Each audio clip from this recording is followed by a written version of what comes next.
Mapagpalang araw, kaibigan. Ito na naman po ang inyong kaibigan kay Jesus, Brother Manny Bautista. Ayan po. In Christ alone. Yan. Tanging kay Jesus lamang ang kaligtasan. Wala na pong iba. Walang papel ang mga santo. Walang papel ang mga santa. Lahat niyan, santo man, santa man, yan ay mga taong nilikha ng Diyos sa pamamagitan ni Jesus. Kaya, ang lahat ng nilikha ay walang bahagi sa kaligtasan o walang papel. Kaya malaking kamalian ng mga ibang reliyon na ginagamit nila yung mga pangalan ng santo, santa. Walang kwenta yan. Tandaan nyo po yan.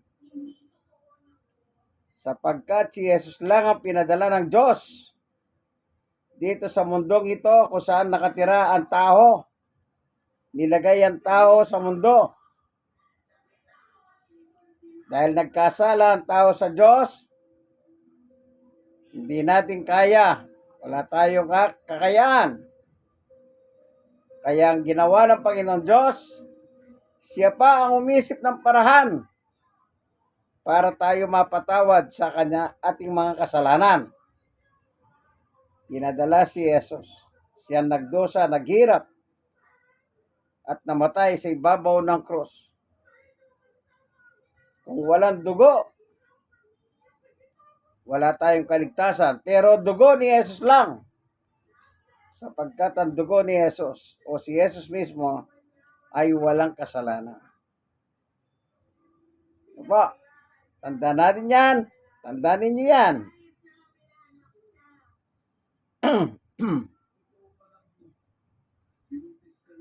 Ayan ang sinasabi ni San Pedro. Ang kaligtasan kay Jesus lang.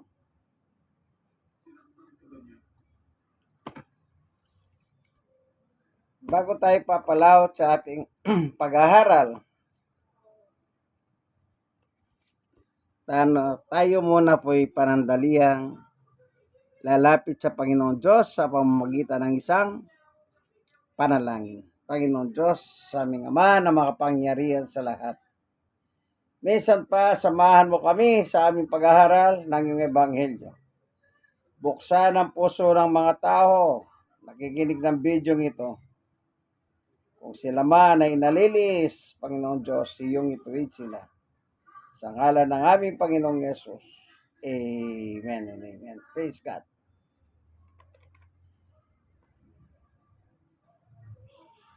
Tingnan po natin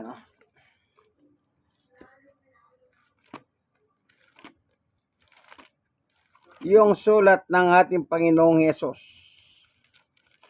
sa 1:14. Anong sinasabi ni Jesus? 1:14:6. Sumagot si Jesus, ako ang dahan, ang katotohanan at ang buhay. Walang makapupunta sa Ama kundi sa pamamagitan ko. O, kita nyo?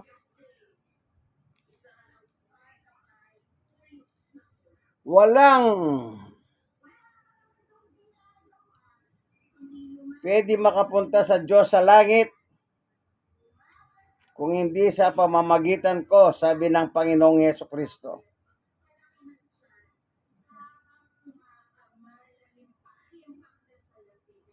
Ngayon, sasabihin nyo, o kagaya na lang ng napapanood natin sa telebisyon nung araw,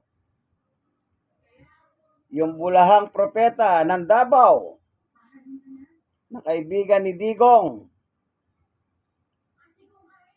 si ACQ, bumabaladra sa telebisyon yung kanyang mga video. Anong sinasabi niya? Hindi kayo makakarating sa kingdom kung hindi sa pamamagitan ko.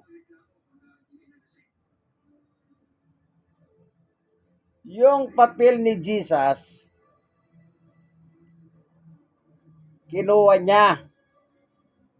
Kaya sinasabi niya, lahat ng inyong kaluluwa ay akin. Oh.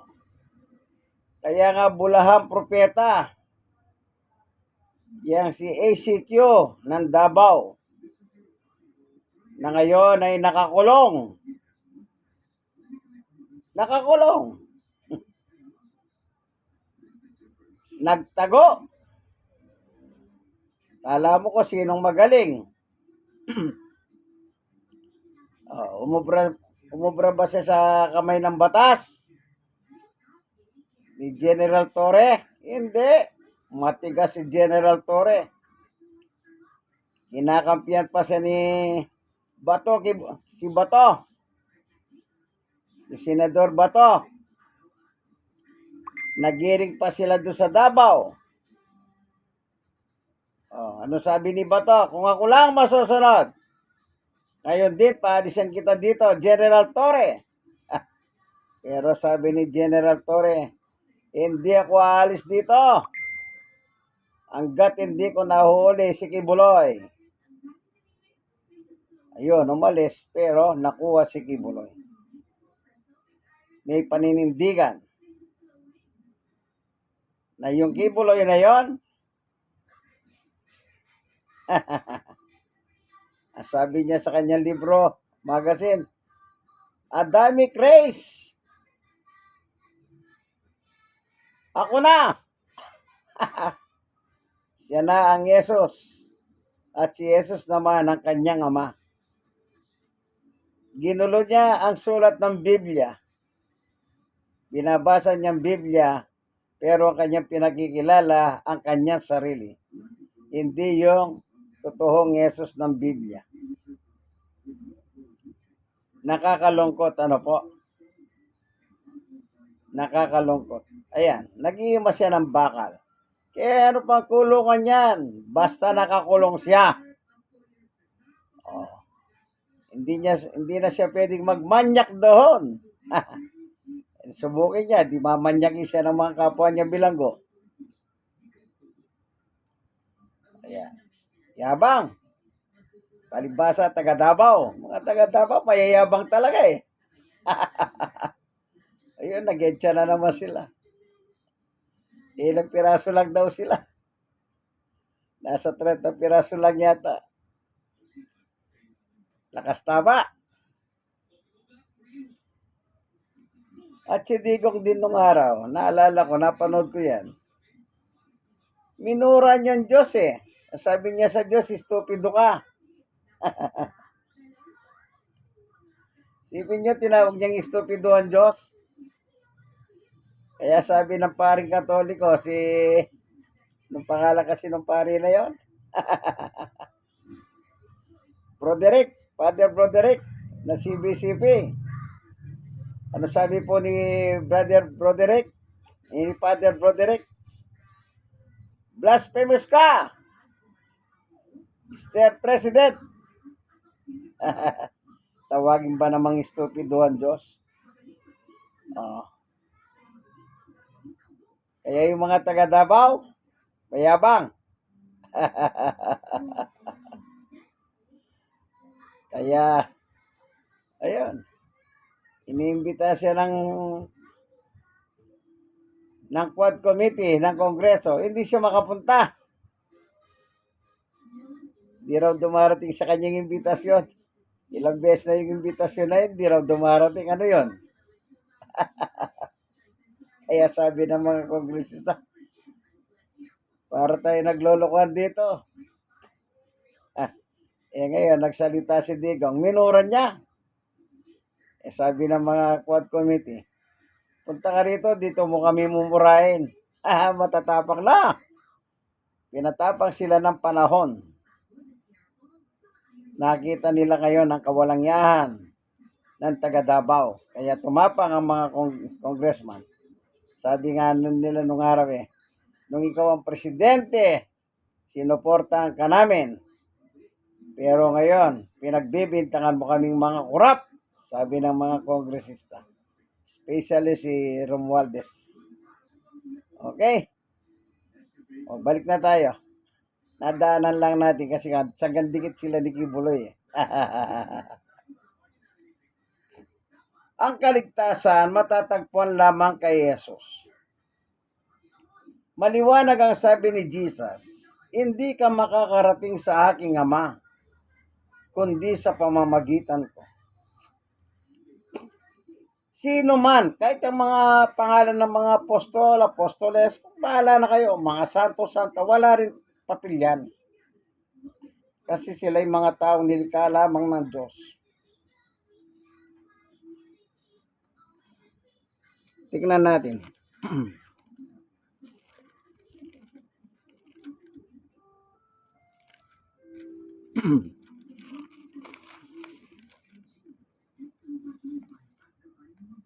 Wano-ono, nang pasimulay, naroon ng salita.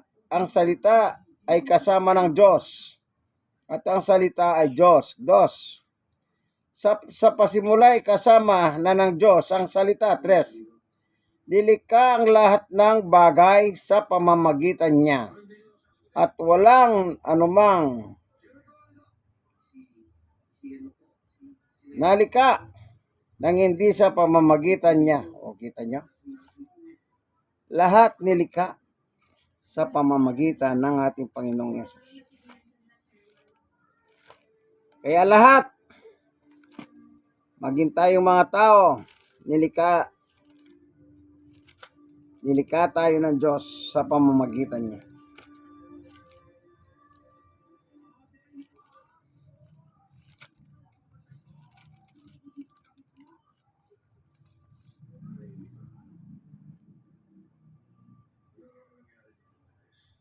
Ano nakalagay dito? Sa Kolosas 1:16, sapagkat sa pamamagitan niya ay nilikha ang lahat ng nasa langit at nasa lupa, nakikita man o hindi, pati ang mga espiritual na kapangyarihan, paghahari, pamamahala at pamumuno. Ang lahat ay nilikha ng Diyos sa pamamagitan niya at para sa Kanya. Maging si Pablo man. Sa pamamagitan ng Panginoong Jesucristo, nilikha ang nando sa langit, nasa lupa.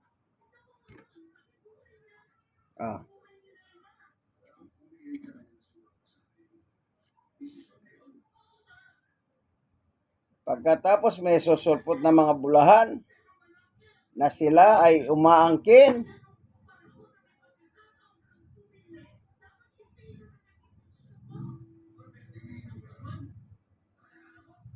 Tandaan po ninyo yan.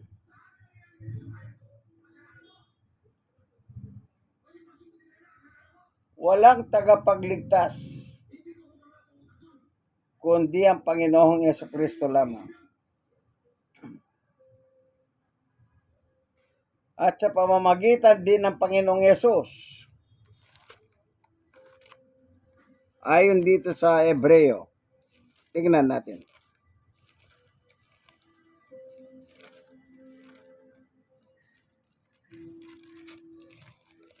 Chapter 7.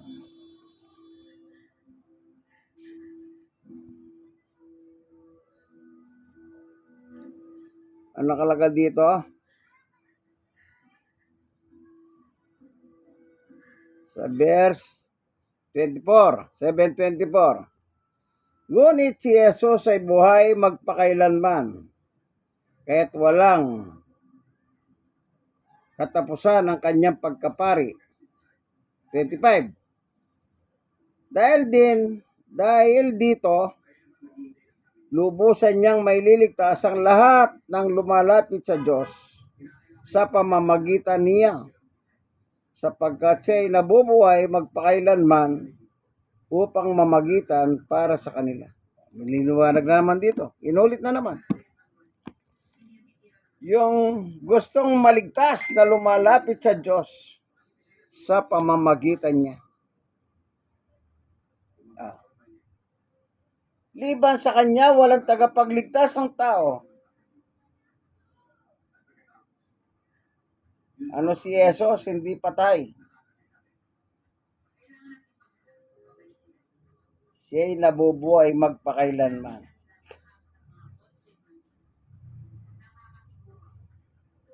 Noon, ngayon, magpakailanman.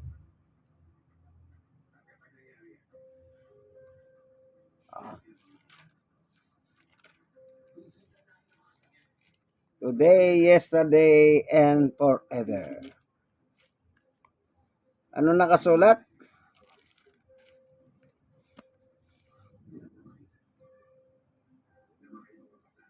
Kung sino si Jesus, Hebreo 13:8. Kung sino si Jesus, Jesucristo, noon ay siya rin ngayon at magpakailanman.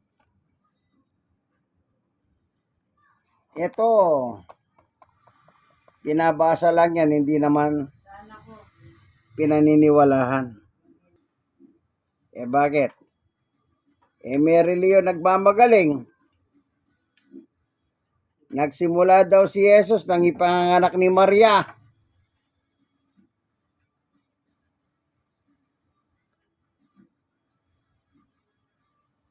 Dami na natin binasa.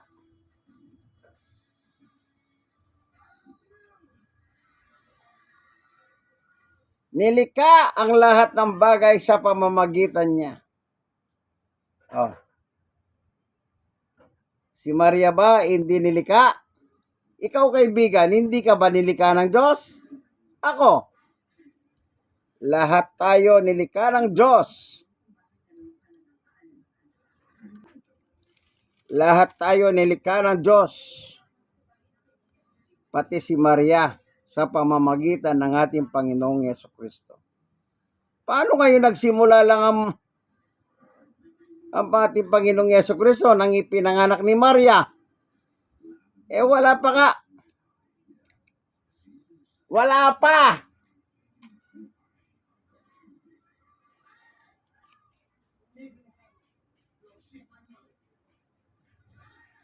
Ang Diyos at si Jesus na kanyang anak, magkasama na po sila. Paano mo sasabihin nagsimula lang si Jesus nang ipinanganak ni Maria? Kayong mga kulto, antikristo, nagmamarunong kayo, pero ang totoo niyan, kayo mismo, pinapakita ninyo in public na kayo ay mga mangmang.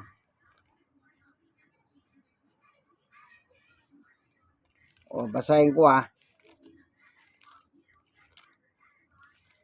doon sa 1:1. Kung may Biblia ka, kaibigan, baka membro ka ng Antikristo, di basahin mo. Nang pasimula ay naroon na ang salita. Nang pasimula. Ibig sabihin, in the beginning, wala pang lahat ng mga nilikha. Nandoon na ang salita. Ngayon, sino ang salita? Tuloy.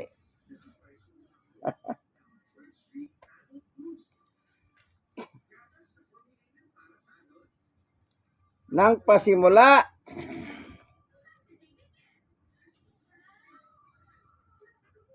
ay naroon na salita. Ang salita ay kasama ng Diyos. Di may kasama ang Diyos. Sino kasama? Ang salita. At ang salita ay Diyos. Dalawa sila. Yung salita kasama ng Diyos. Yung salita ay Diyos.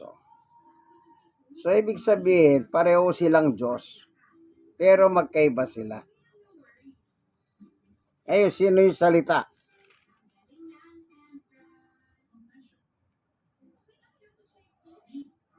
Katorse, naging tao ang salita at nanirahan sa piling namin. Naging tao.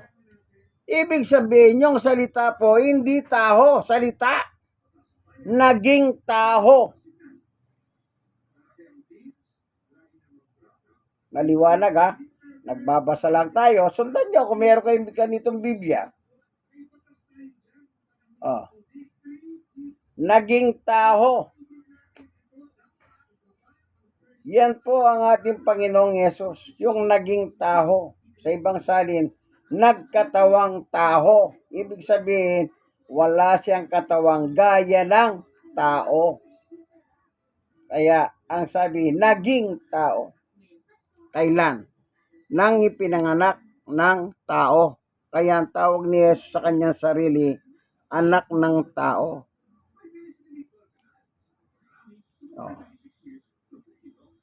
Ginagamit niyang title yung anak ng tao kasi nga po ipinanganak siya ni Santa Maria o ni Mama Mary.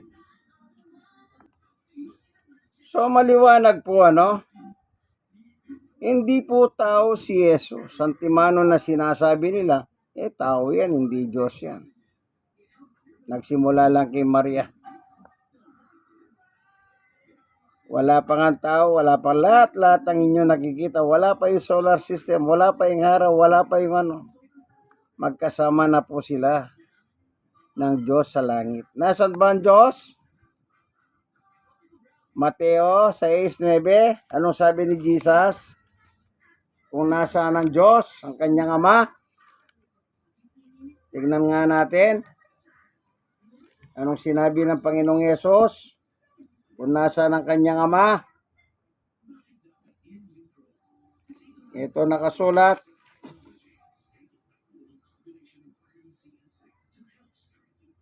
Ganito kayo manalangin. Ama namin, nasa langit ka, sambahin nawa ang iyong pangalan.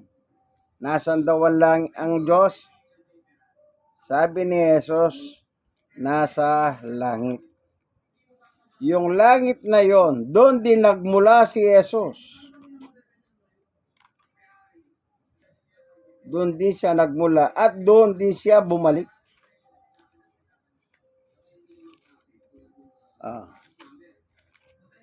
Kasi magkasama nga po sila.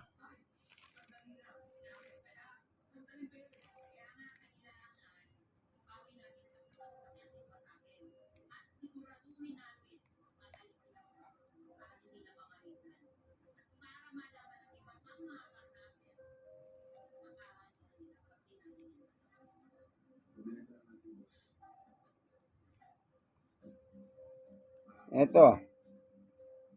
Sabi ni Jesus, ako'y bumaba sa 1:38. Ako'y bumaba mula sa langit.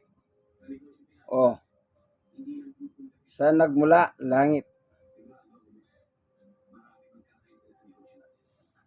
Kasi nga po, magkasama sila ng Diyos, ng kanyang Ama, doon sa langit.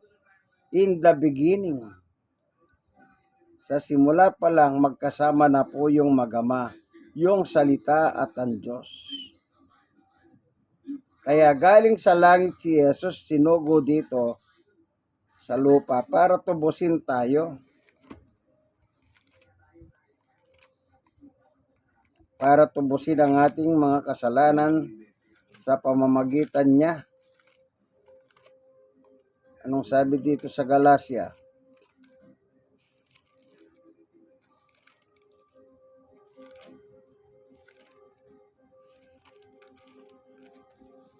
Quatro.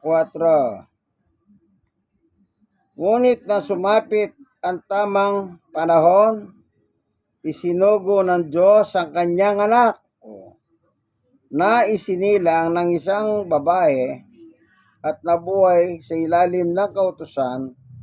5. Upang palayain ang mga nasa ilalim ng kautusan, sa gayoy tayo'y may tuturing na mga anak ng Diyos. Isinugo ng Diyos ang kanyang anak dito sa mundo natin, kung saan ang tao narito.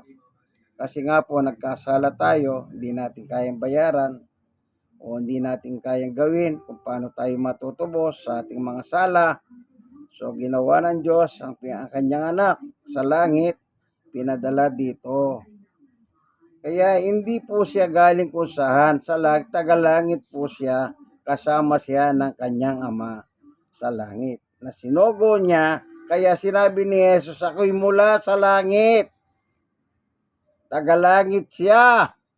Hindi siya tagalupa. Oy, mga kulto, na wala na kayong tigil, nakikipagbakbakan pa kayo. Ginagamit nyo pa ang social media, ang technology, upang ikalat ang inyong kasinungalingan. Sabi ni Jesus, si Satanas, ama ng mga sinungaling. Kaya kayo mga anak ni Satanas na mga sinungaling, hindi ba kayo naiiya sa inyong ginagawa? Ginagamit nyo yung social media, ang technology, kinakalat ninyo ang inyong mga maling aral ayon sa Biblia. Tao, puro na lang tao. Pero yung inyong founder, anghel yan. Umakyat sa sikatan ng araw. Alagoy.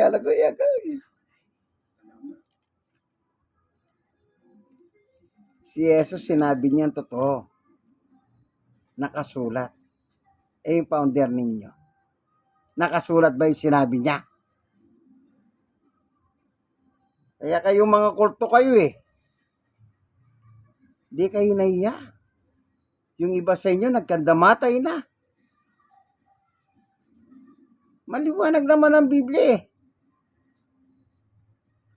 Nakikipagdebate pa kayo. Akala nyo ubod ang gagaling ninyo. Oh.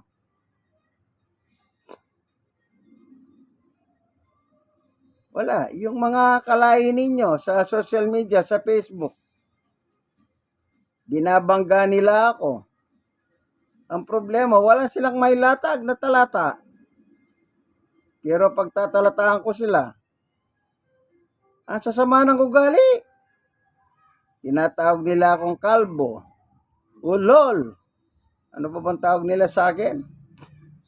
Baliw. Ganyan ba kayo magturo? Kapag hindi kayo umubra, sige, tawagin yung kalbo, tawagin yung hulol, tawagin yung gago, tawagin yung kung ano-ano. Sabi pa ng iba eh, oh, ito na naman ang isang bangag. Aba!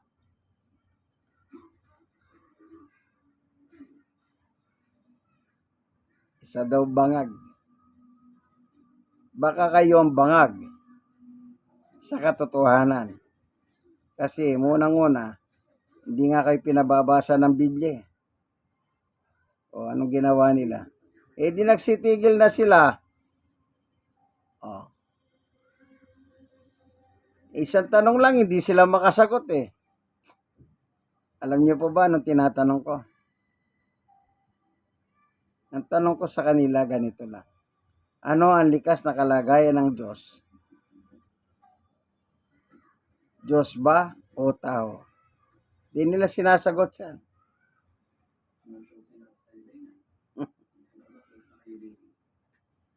Kung sasabihin mong tao, si Jesus lalabas sa kanyang tatay sa langit, ay tao. Tanong, meron ka bang malam na Biblia nakalagay dyan na nagsabi? Wala, di ba? Kaya ang inyong magawa, ano lang? Yan. Mamula ng inyong kapwa-tao. Pag sinabi ko, sige, maglatag kayo ng talata. Wala silang may latag eh. Bakit? Kasi pag naglatag sila, lalo silang mabaon sa kahiyan.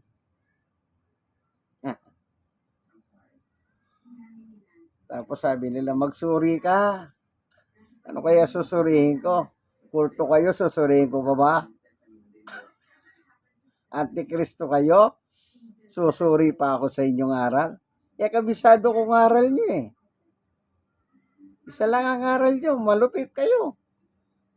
Si founder ninyo, anghel umakyat sa sikatan ng araw. Si Jesus, tao, magpakailanman. Di mataas ba? Di ba mataas ang anghel sa tao? Yung founder na lang ang dalanginan ninyo. Total, anghel naman pala siya. Si Jesus tao. Huwag nyo na dalanginan si Jesus. Tanggalin nyo na rin yung pangalan ni Jesus sa inyong simbahan. Palitan nyo na lang.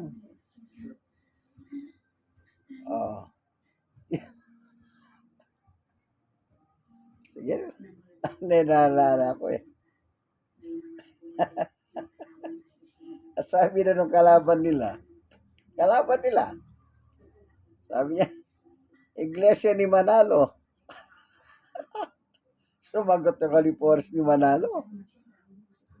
Wala naman, hindi naman namin sinasabing Iglesia ni Manalo Sinasabi namin Iglesia ni Cristo. Kasi kalaban nila, Iglesia ng Diyos. Sabi naman itong Iglesia ng Diyos, sumagot. Sa inyo rehistro, nakalagay, kung sino ang nagtayo, siya ang nagmamayari. Ano nakalagay sa rehistro niya? Sino? Yan mahirap eh. Nandun pa sa inyong andun pa sa mga pasugo. Ang nagparehistro po, si Yumao Felix Manalo. Sagon. Ang apelyido talaga nun ni Sagon. Ang apelyido lang nanay niya Manalo. Kanya lang ginamit yung Manalo kasi nga daw, maganda yung Manalo, laging nananalo. Pero ang totoong pangalan ni Yumao Felix Manalo Isagon. Kaya sinabing ganun nung kalaban nila, Iglesia ni Felix Manalo. Kasi nga, yung pangalan ng rehistro, yan ang problema eh. Sino nagparehistro? Si Yumao Felix.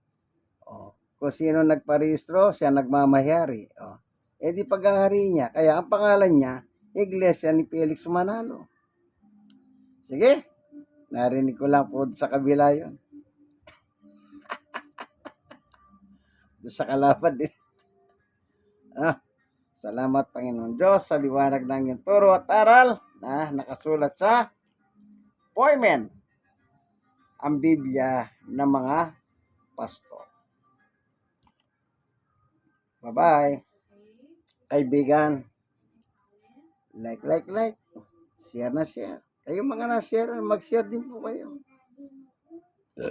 Share nyo po doon sa mga antikristo. Yung magsuri ka raw, sabi nila. Share nyo sa kanila yung video ito. Maganda yun. Mag-comment kayo kung gusto nyo mag-comment. Pero huwag nyo akong mumurahin Huwag nyo akong itulad kay Soriano na nagmumura. O sabi nyo, nagmumura eh. Pero ako hindi ko kayo minumura. Kaya huwag kayong magmura. Kasi pag nagmura kayo, lagot kayo sa Diyos. Meron pa pala ako nabasa nung minsan. Kanina lang. Tinawag akong ulol. Sinagot ko siya. Sabi ni Jesus, ang tumawag ng ulol sa kapwa, mapapahimpyerno ka. Magkikita kayo ng tatay mong si Satanas sa impyerno hindi na rin sumagot. Yan ba natutunan ninyo sa inyong reliyon? Palamura. Galit kayo doon sa palamura, pero ang totoo, palamura din kayo. Wala kayong pinagkaiba sa kanya. Kung yung isa nagmumura, kayo rin nagmumura din kayo.